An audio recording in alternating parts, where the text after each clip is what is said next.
Spirit of the Lord loves when we worship. Do you know you have a special DNA that's only ascribed to you, and when you worship, God gets excited just because of you, just you worshiping and you magnifying and you exalting him. And so we're going into a series entitled Worship, Created for This Purpose.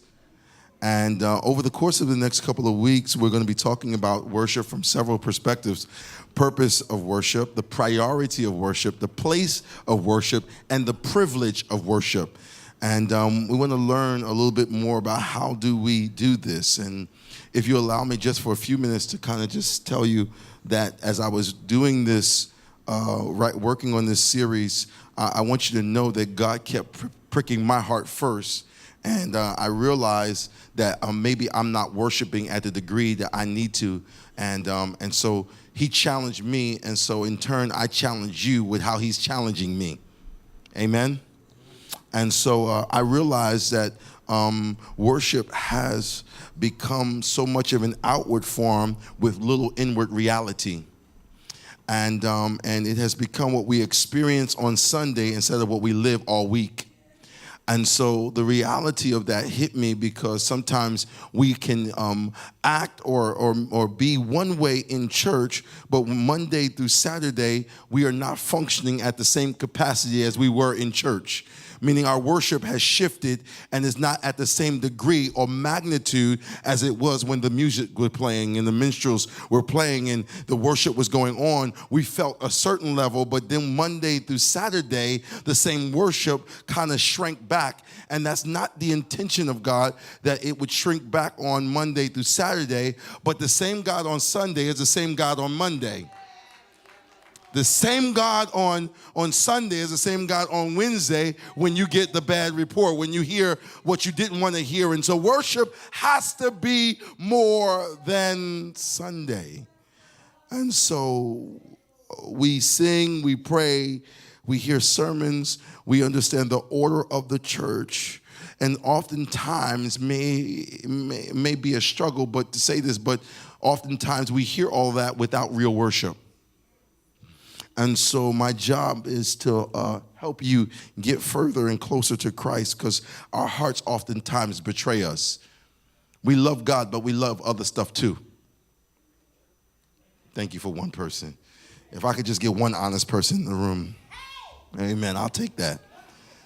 And so the goal is we must open our hearts to God and connect with him. So because the highest calling of the believer's life is worship. The reason why you were created, one of the purposes, the intent was for you to worship. And dare I say this, but I said it earlier, no one corrected me and rebuked me, so I'll say it to you as well until someone rebukes me on my error of what I'm going to share with you. Buckle in, I'm going to say it. God created you to do something that only you can do and he could not do at all. God cannot worship.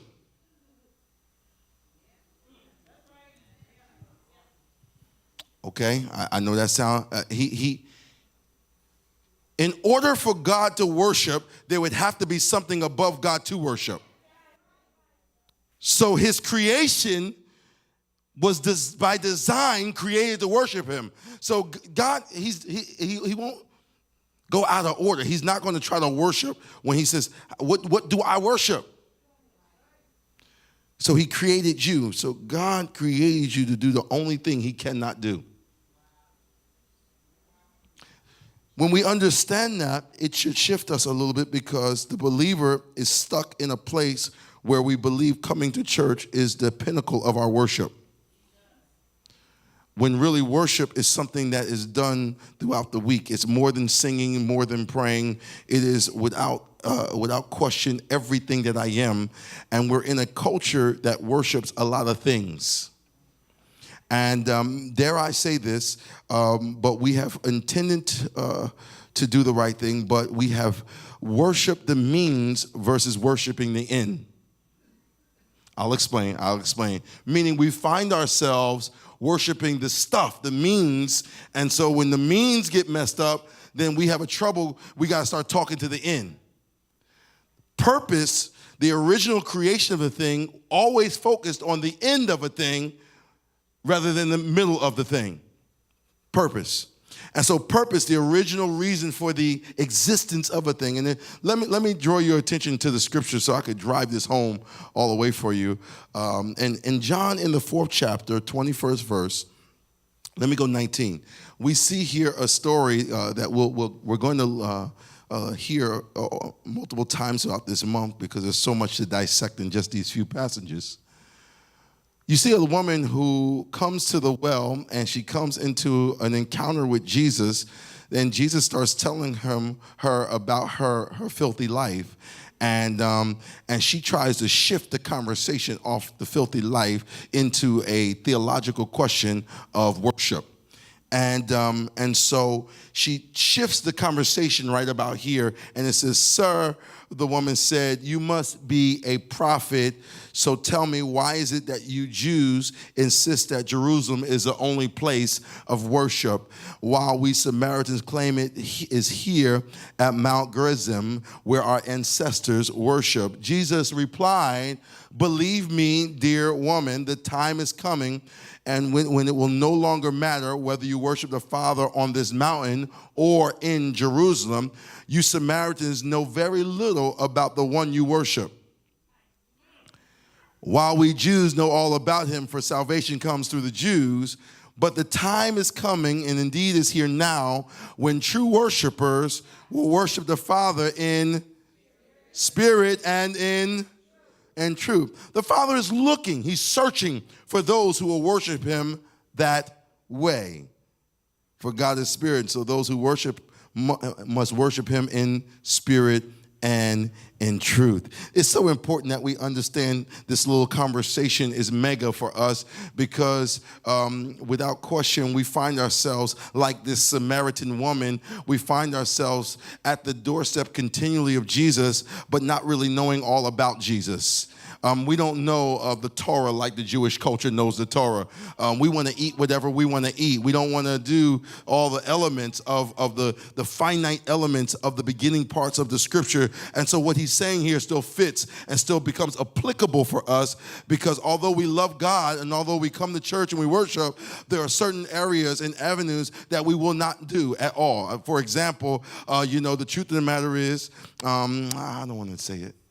No, I don't want to. I don't want to say it. I don't want to say it.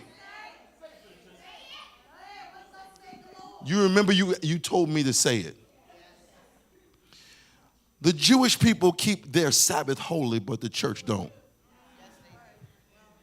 We do whatever we want. Once we get our 2 hours in,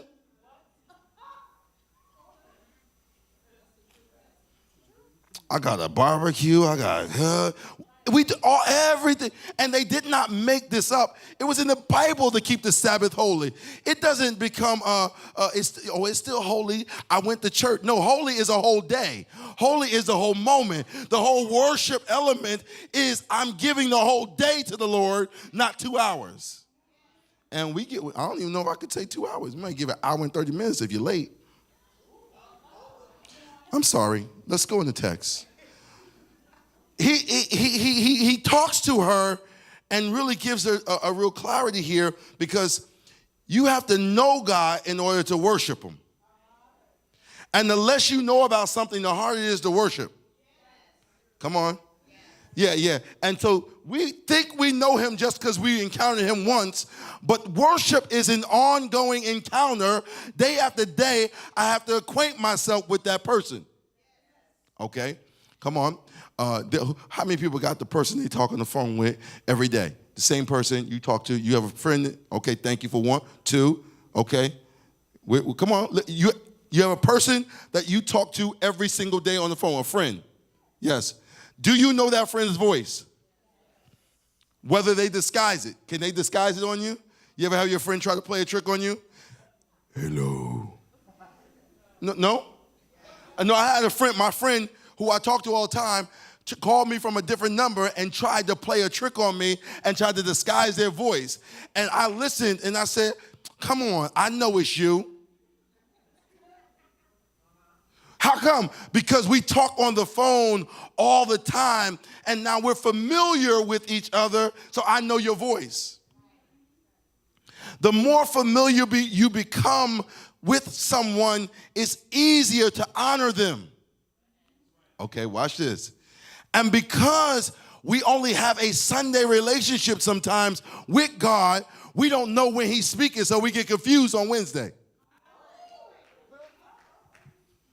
And the worship that we're desiring is a Sunday worship, but we need it on another day. I got to get back to church. It's not what church was designed for. No, we got to understand something. The church was not designed just so you could hear God in the church. Oh, I can tell. I better get off of this thing. Okay. See, we were created for the purpose of worship. And it is the focus that we're supposed to be focusing on God, not on us. But our worship has oftentimes been us focused. I know y'all don't want to amen me. I know y'all don't want to say nothing to me, but sometimes it gets very distracted to be in church. We come to church and we're so focused on other stuff and not on God. And so the phone beeps and we're looking at it. Come on, because somebody might be calling me. A deal might be going on right now. Could you imagine people leaving their phone in the car on a Sunday morning and just giving God real worship? I just cursed at the whole church. God forgive me. This lady at the well having this conversation with God, with Jesus, and she's on a tangent and she begins to go in this controversial element of location. She says, you Jews think it's only in Jerusalem, and we think it in one place. And there was a long-standing argument between the Jews and the Samaritans over where God's people where's the proper place that they should worship. In fact, they were so focused on all these secondary matters, oftentimes, that they lost sight of who they were supposed to be worshiping. And Jesus in verse 21 really drives home who we are or where is not important, but who we worship.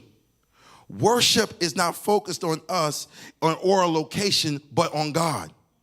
And the problem we deal with, and it's really tough because we have been so preoccupied with the means that we don't focus on the end of our worship. Okay, let me prove it to you. How many times have you focused, something goes on, some problem, issue, things are going on, and you focus on the problem, and then you go to God about that mean and not talk to him about the end. Meaning, he's just trying to get relationship with you, but the stuff in the middle is what you're going to him about, not I want to draw closer to you, I need you to fix this stuff. It's okay, y'all can keep looking at me. And so we're always preoccupied with the means of doing something instead of the end of doing something. Purpose of worship is about the end. Worship is based off relationship. God created you for worship. And it's the only thing that God says, this is what I've created you for. But it requires something higher than you. You have to have a clear purpose on why you're worshiping. If you don't, you'll worship anything. You're designed to worship. So if you don't worship God, you're going to worship something. You'll start worshiping employment, your job. You'll start worshiping. I've seen musicians worship doing music, and they get so stuck in music. And I've seen people worship cars. I've seen people get so engrossed. Matter of fact, you have something that you worship other than God. Come on, facts. Facts. Come on.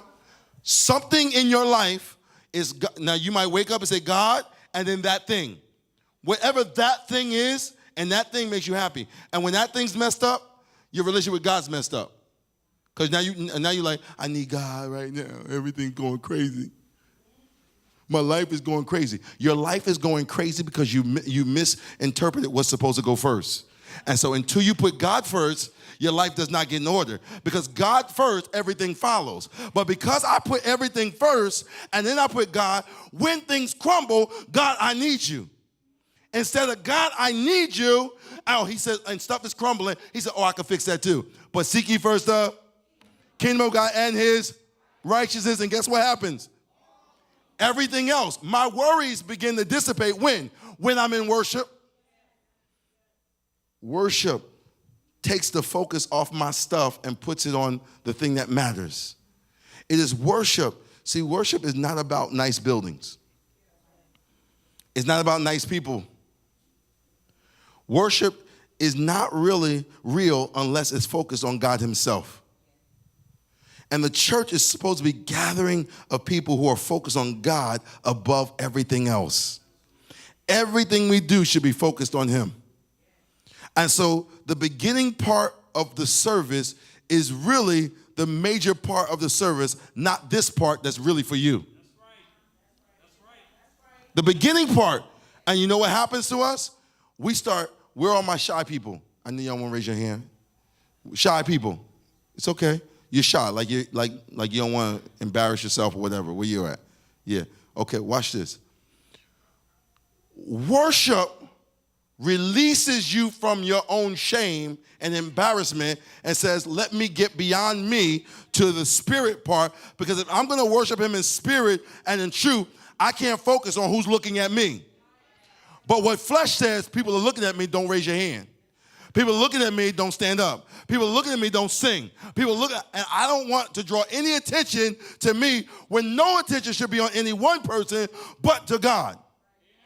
We're doing this all for an audience of one. So it's not about the music. It's not about the teaching. It's great. The teaching is good. It's not about throwing money on the offering plate and giving money. It's not all about that. It's about my worship. It so happens, watch this, that my worship and my money are connected. In our culture, we connect them. And so we put worth to things based on the value of it. And so that's the value we put it. And that's also how we can determine how we value the things of God as well. Ooh, I'm going to get off of it. I'm getting off of this topic. It's crickety out there. Ooh. Watch this. When a church forgets to focus on God, we lose our purpose.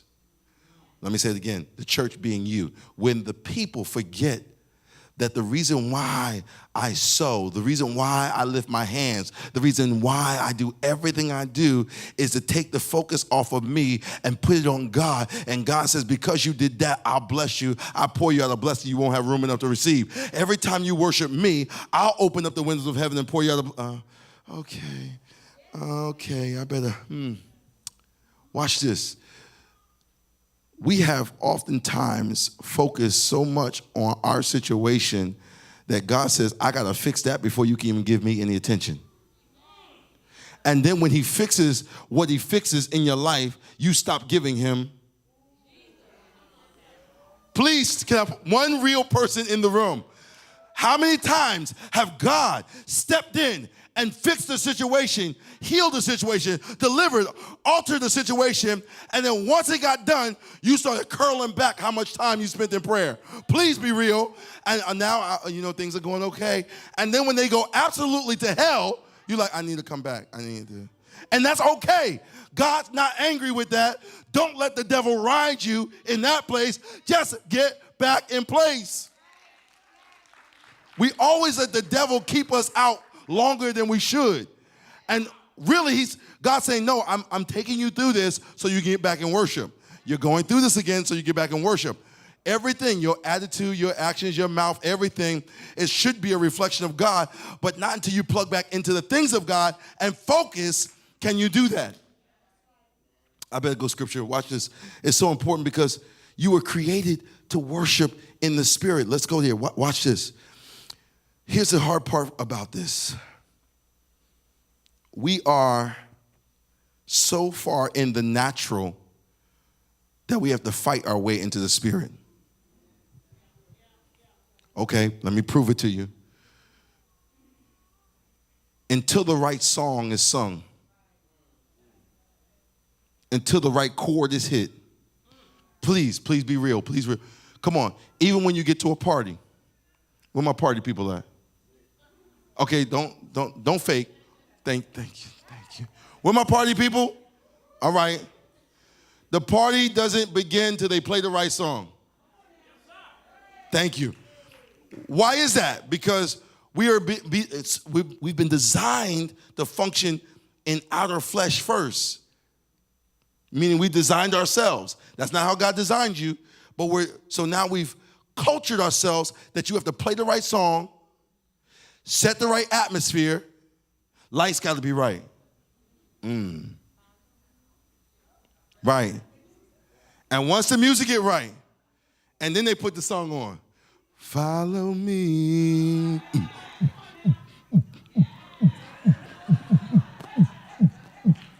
And you be sitting there like this.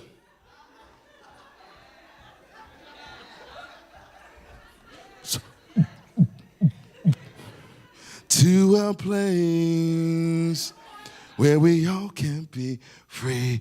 And then all of a sudden you're like, oh. Where am I? Come on. Where you at? The real people in the room? That song, come on. You be like,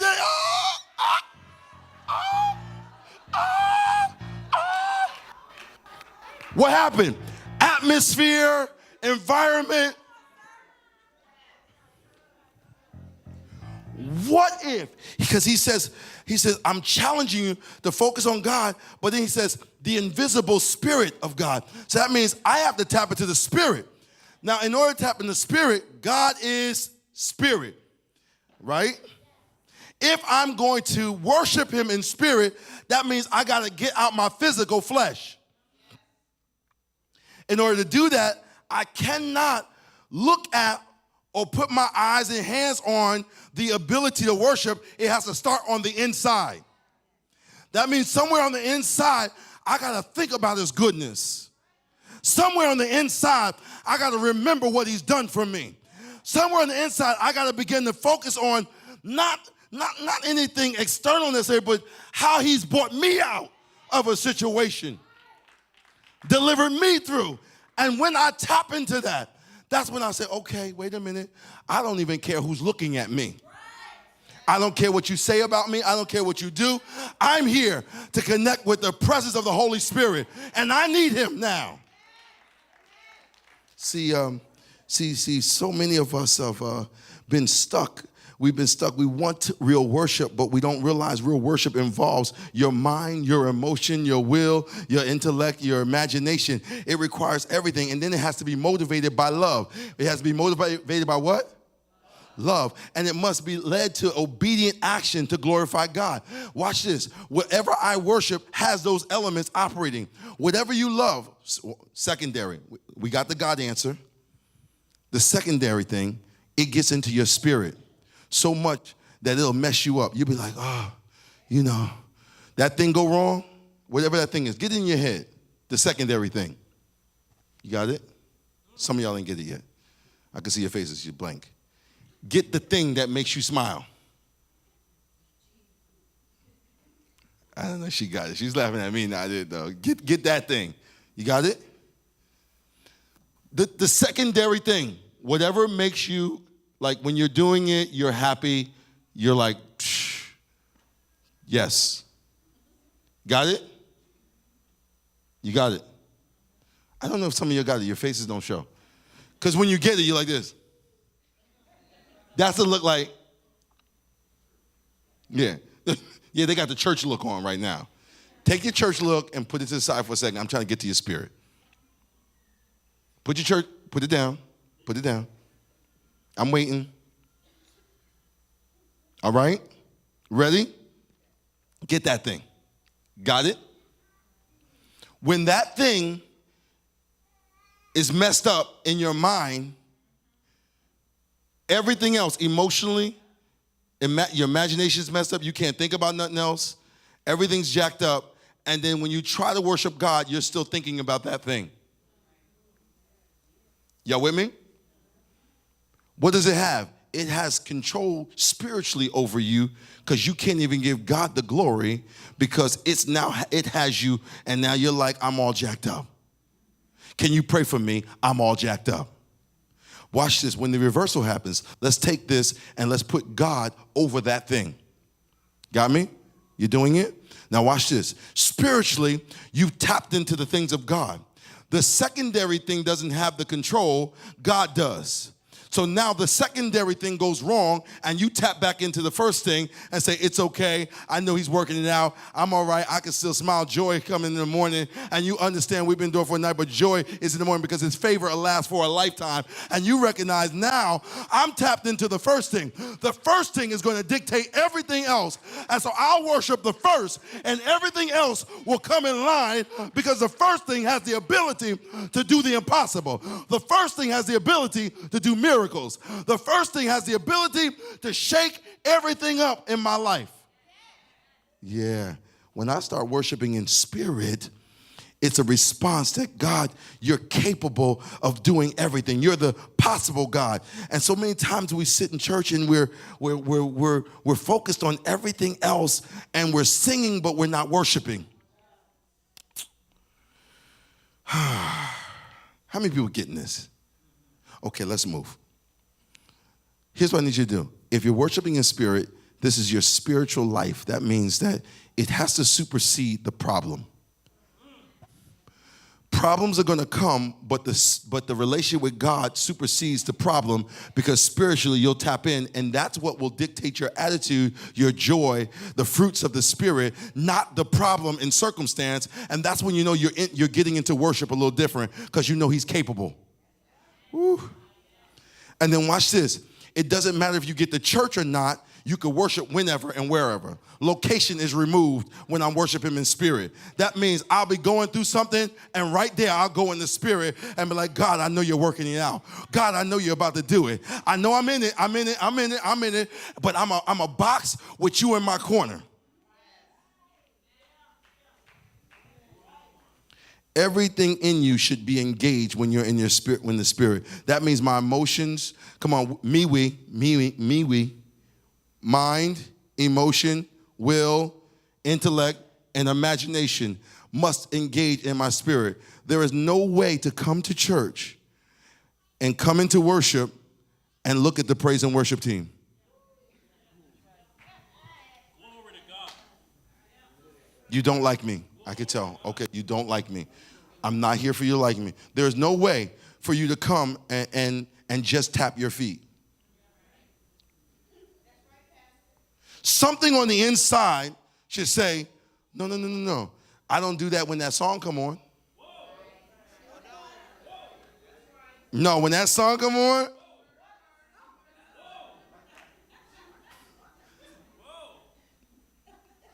and then I'm worshiping.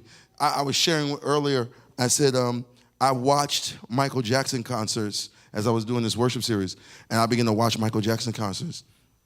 I was watching, and every now and then they would glare at the crowd, and people would be falling out. Oh. And then people would be crying. I mean, ugly cries, not regular cries, like, ooh, baby, what's wrong? And they would cry, and you sitting there looking at them. And go ahead and Google it, you'll see. And they are thousands. I mean, he was filling stadiums, and I was like, oh my God. And they was doing it, and Joe and I was talking. They did that with the Beatles. They did that with Whitney. They did that with a lot of people that's gone. Prince. A lot of people, him and I was talking about it, and I was like, ooh, yeah. And they used to put up in the, and man, God, I don't know, I'm not saying God killed those people, please, that's not what I'm saying. Please don't focus on that. I'm trying to get you to see that people begin to worship the wrong thing, and they begin to worship, and their worship, because they were created to worship, they start worshiping Michael Jackson, start worshiping artists. Beyonce starts they got a whole church called the Beyonce Worship Experience. Oh, y'all don't know? Wait, let me school y'all for 2 seconds, and I'm gonna move. I'm sorry. They have a whole church. The whole church, all they do is sing Beyonce songs. It's a church. It's the Beyonce Worship Experience. and it's ministers. And they talk about how people are coming to God through Beyonce. Y'all Google it later. Don't Google it right now, okay? Stay with me. And I was like, oh, my God. And someone said, Pat, you got something against Beyonce? I have nothing against Beyonce. She's a talented, beautiful young lady, and I know she prays before every single one of her concerts that never honor God. Oops, there it is. She's phenomenal. But with all her power and fame, she does not ever shift the attention back to God. She keeps it on herself. Ooh. And so I'm not coming at these artists and famous people. God bless them. But when do you take all the fame and reel it back into the things of God and worship the true and living God? As they put their attention on you, you give it back to, I went off, right? I'm going to go. No, I'm sorry. I'm going on. Let me finish up. I got to close. I got to close because we got a whole month of this. And so the second thing he says, worship is spirit and then true. Now, here's the thing. Worship is a natural instinct. People all over the world worship all kinds of deities because there's something within each person that moves him or her to worship something. And so many of these folks worship with great their emotion and, oh, my God. And matter of fact, I'm not going to say that. No. Here's the truth. No matter how sincere a person is, their worship is in vain unless the worship is to God. Let me teach you. Come on. And so Jesus tells true worship is not merely emotional experience. It's important that we understand that. Real worship is a response to God's revelation. And that involves two essential elements. Here it is. The first one is this. We must worship God as he has revealed himself. Okay, let me explain this to you. Because the critical error in religion, and sometimes what we think, is that, and Jesus said this to the woman, the Samaritan woman, you worship what you do not know. He's already Jehovah Jireh. He's already Jehovah Sinkanu. He is already El Elyon. And so we try to make him and shift him into something. He says, I'm already that thing. I've already revealed myself as that. You need to catch up. And so you being all down and going through your situation, don't realize it yet. That's how you don't know him. Don't worry. He is openly trying to get you to know him.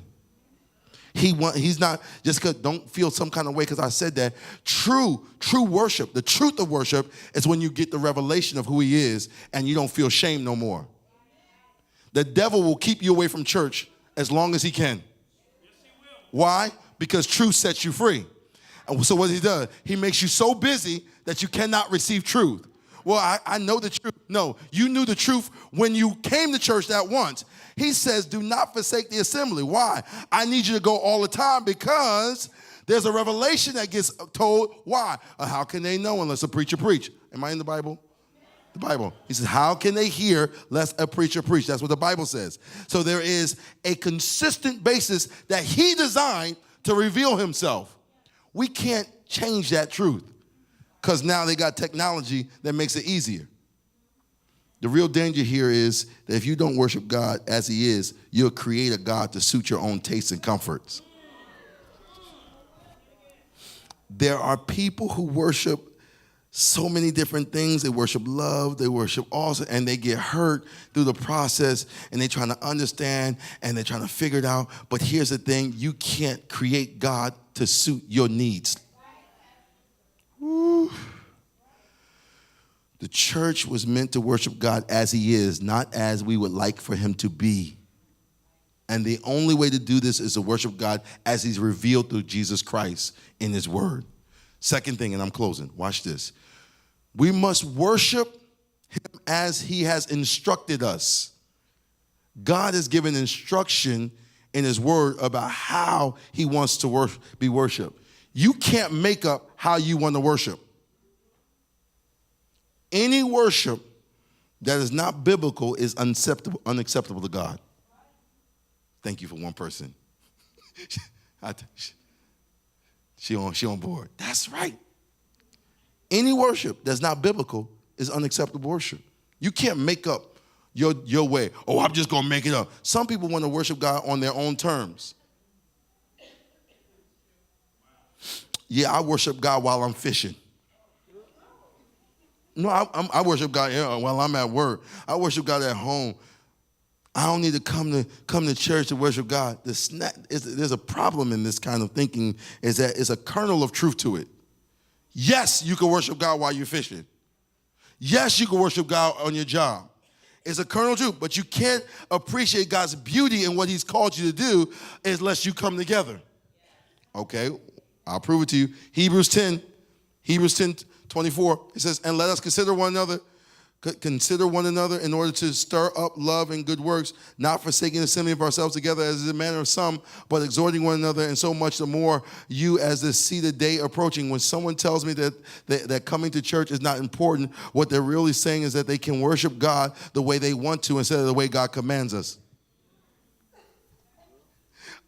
Please smile back at me. Come on, just smile back at me. Come on, just because I feel like you guys are not liking me. But I'm in the Bible. I didn't leave the Bible. And I'm not doing this to make you come to church. I'm doing this because the Bible tells you to come to church. He says, keep the Sabbath holy. That means that day is unto the Lord. I don't make up stuff to do on that day so I don't have to come.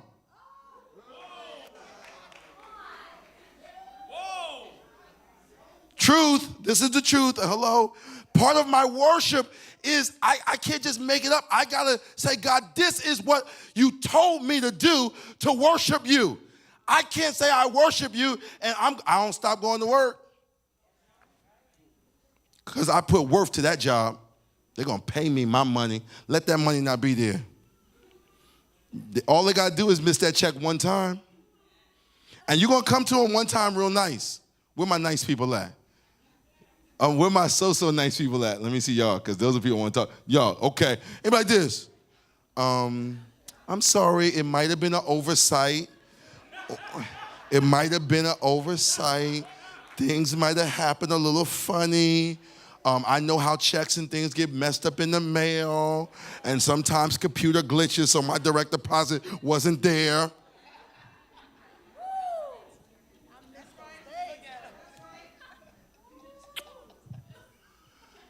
So when is my money going to be available?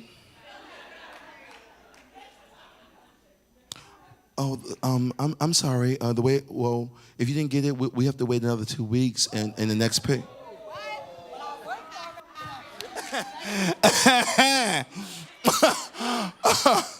The truth is, if you don't have a check right here, right now, I don't know, make one of those big checks I see on TV. Cut it out and put the little line with your name and your bank stamped on it. I'll cash that thing. Whatever you need to do, you're going to make this money come.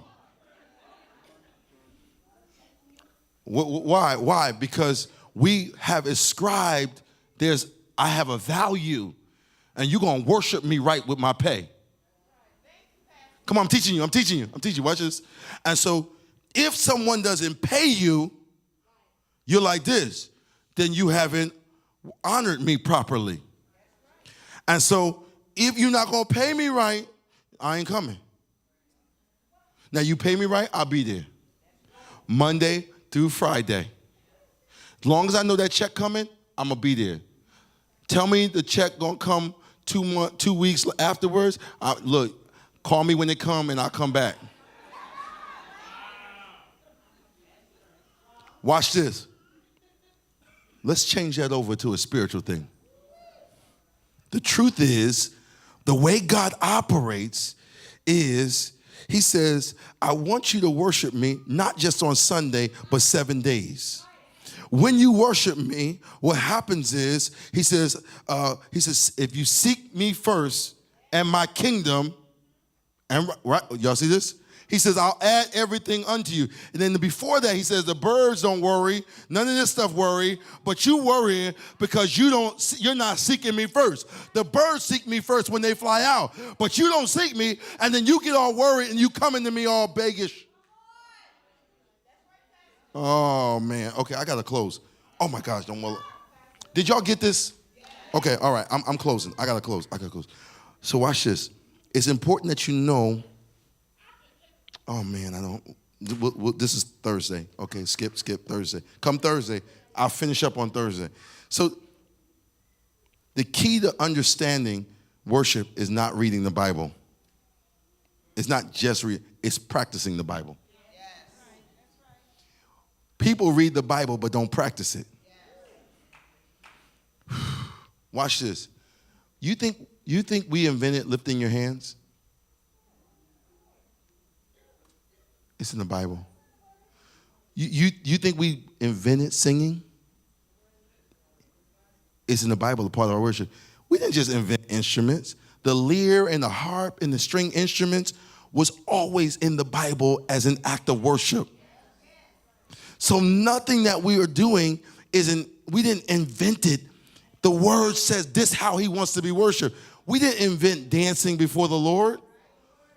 David danced before the Lord. Some of y'all lost your dance. I can't even dance. I don't know how to dance. I don't look right dancing. So what you do is you come to church and you give a little clap. You sing a half a song, but I don't dance good. So God, I'm not going to dance. But he says dancing is a part of your worship. Okay, I'm stopping because I could tell y'all don't like me anymore. Listen. You were created for worship. And we got to make some changes. My prayer is this month, and this is going to be a real difficult month. I'm going to challenge you this month because I'm going to challenge you not to come to church without a worship already on the inside. That means we shouldn't have to coerce you to clap your hands. Come on, clap your hands, everybody. The whole room, could you imagine if everyone participated? What, 200 people? Could you imagine? The whole room participating. But watch this, participating for real. Like you're not thinking about nothing else but giving God glory. Your mind ain't on what you got to cook in a few minutes or what you got to do after this, going to the beach, going to this. Your mind is simply on this moment. It's dedicated to you. You're not Instagramming, not tweeting it. This is just you, God, just me and you. Imagine what the church would look like in praise and in worship if the whole church decided to just go up. Let me tell you something. It would set the room on fire. And God would show up quicker. Do you know why? I'm closing. I'm done. Do you know why miracles aren't happening in America the way they used to? They are happening. I'm not saying we got living miracles here. We got miracles here, okay? But you know why they're not happening in America at the level they used to happen? You know why? What somebody say? What was it? Worship. Okay, I'll take it. Worship. Why? People don't believe. Come on, talk back. Huh? Watch this. Watch this. Watch this. People in other cultures that find Christ is so pure on the inside, there's no doubt. And so their belief, their worship is different because it's internal. It's like this. Let me tell you something. I believe that he's Jesus. I believe that he got on the cross. I believe that he got up with all power. And they believe it wholeheartedly. And so when they want God to heal them, they know him as a healer and they know him as the one that can, not because they experienced it yet, because they read it. They read it and they believed it. America, we are in this catastrophic area where fake news has infiltrated the church. Where we're not sure if he's the God that can heal. Where we're not sure if he's the God that we're supposed to lift our hands to. And so we're wrestling with the ability of it because we don't know if the Bible, well, surely, maybe, I don't know. When we believe the Bible wholeheartedly is when we'll go back to seeing miracles like we used to. When you believe like that on the inside, that God can deliver you from whatever situation you're in. When you really believe that God can heal and set free. When you really believe that he's a God that's omnipresent everywhere, and omnipotent, all powerful. When you really believe that he's omniscient, that he knows all. And when you really believe it and you say, God, because of your capabilities, I know you can't fail my life. Ooh, okay, come on. We got to pray. We got to pray. Come on. Come on. Stand with me. Stand with me. We got to pray. We got to pray. I'm going to pray. Can I start in a different way? Listen, everyone that's ready for a different level of worship, would you come stand in the line, stand in the aisle, whatever? Just come quickly. Just want to end differently. We're going to just quickly. I need you to make this decision today. Yeah. Wherever you are, come on, quick. I'm doing a quick one. You realize there's more, and I'm at the altar too. I want you to know I'm at the altar. Although I'm in front of you, I am at the altar because this thing hit my life first. Come on.